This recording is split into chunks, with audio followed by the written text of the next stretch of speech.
Chapter 5. The trouble with the S word. Not being able to talk in school is a terrible problem, but having a girl desk buddy is even worse. It is the kiss of death. At recess I heard, Alvin and Flea sitting in a tree, Kissing. First comes love, then comes marriage, then comes Alvin with a baby carriage. Ooh, it really fried my rice. But the real problem with having a girl desk buddy is that she'll follow you home no matter how hard you try to ditch her. And it's hard to ditch her when the bus stops at the end of your driveway and nearly everyone gets off and your house is right there and the whole gang can see that a girl is going up your driveway. Hi, Mrs. Ho, called Flea as soon as we reached the top. Hello, Sophie, said my mom, smiling and using Flea's real name. It's very nice to see you. Mouths dropped open at the bottom of the driveway.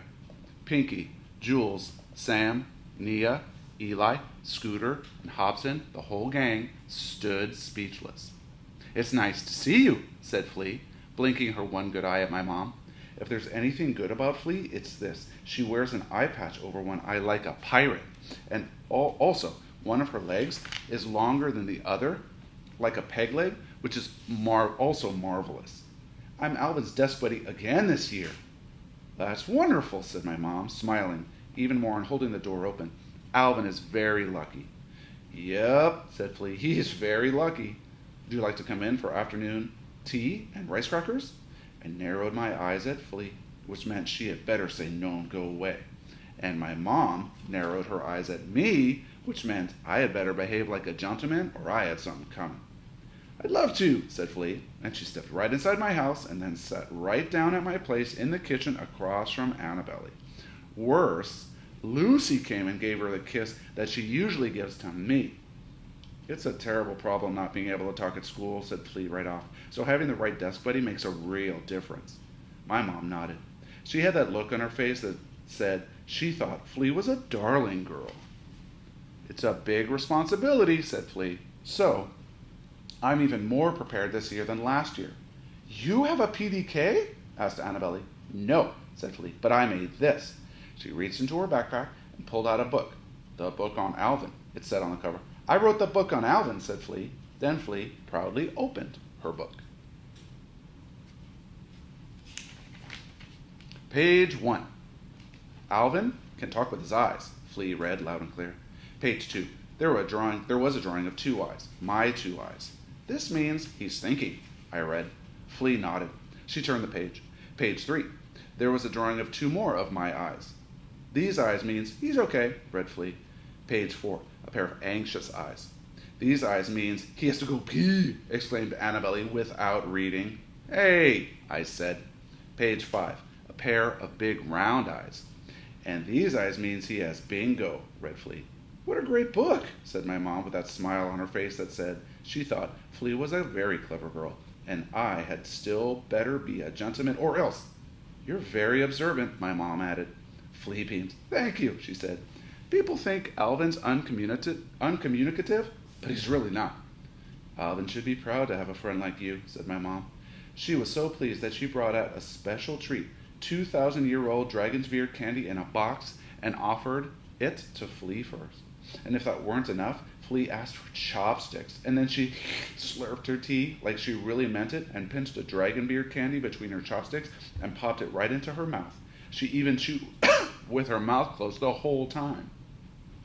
I saw dragon's beard candy on a cooking show once, said Flea, dabbing her lips with a napkin. It's made of 8,000 strands of sugar wrapped around nuts and coconut and sesame seeds. My mom beamed. I'm taking aggression for girls, Flea went on. It's a combination of kickboxing and karate, and it's supposed to make me stronger. And I got a goldfish this summer. His name is Boatswain. He watches action movies and swims around only during commercials. She smiled and reached for another piece of dragon's beard. I could hardly stand it. I think it's a stupid book, I blurted. And you're a stupid girl. Flea gasped. She clasped the book on Alvin to her chest. Her mouth fell open and some beard strands fell out. Alvin Ho, said my mom. You apologize right now. I hung my head. I had used the S word. I crossed my chopsticks this way. Then I crossed my chopsticks that way. My mom was giving me that look, which meant I had better apologize or she would make dragon's beard out of me. Yoctoseconds turned into zeptoseconds, turned into attoseconds, turned into a blink of an eye, then into a heartbeat.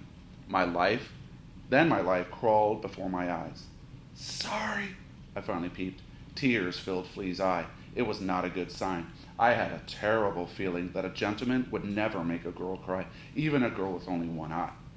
Flea slipped the book on Alvin into her backpack and without a word headed out the door. I was so relieved and happy to see her go, I felt like dancing.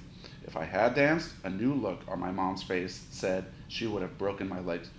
So I dashed out after Flea. I had a feeling that it was the gentleman thing to do, but I didn't really know. I couldn't remember. Hey, I huffed when I caught up with her, but Flea did not stop. She moves rather fast for someone who can see only half of everything and walks on uneven legs. Stop, I said. Flea stopped. She blinked her eye. She crossed her arms. I breathed in, and I breathed out. I did not feel so good. I was on a sidewalk in broad daylight, with a girl. Okay, I said. Okay, what? Said Flea. Okay, I'm going to mean it this time, I said. Flea waited. I waited. A car rolled by. I leaned over to see what was in the gutter. Nothing. Then I looked up to see if there might be any giant meteorites headed for Flea. None. So finally I blurted, I'm sorry that it's a weird book and you're a weird girl.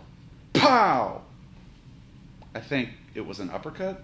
I'd seen it on Saturday afternoon boxing with my popo, and uppercut is when you curl your arm like you're picking up a pail of rocks and you send your fist into your opponent's jaw from the bottom up. I lifted off my feet and I landed on my butt. I felt like crying, so I did. Just as I was about to duke it back to Flea, a police car rolled by, and everyone knows that a police car is much more interesting than punching a girl. It was a good thing that the police car rolled by because I come from a long line of former warriors in China who had been duking it out since 714 AD, and it looked like Flea had taken lessons or something and knew what she was doing. So we would have battled to the death for sure. And it's hard to say how scary that would have been.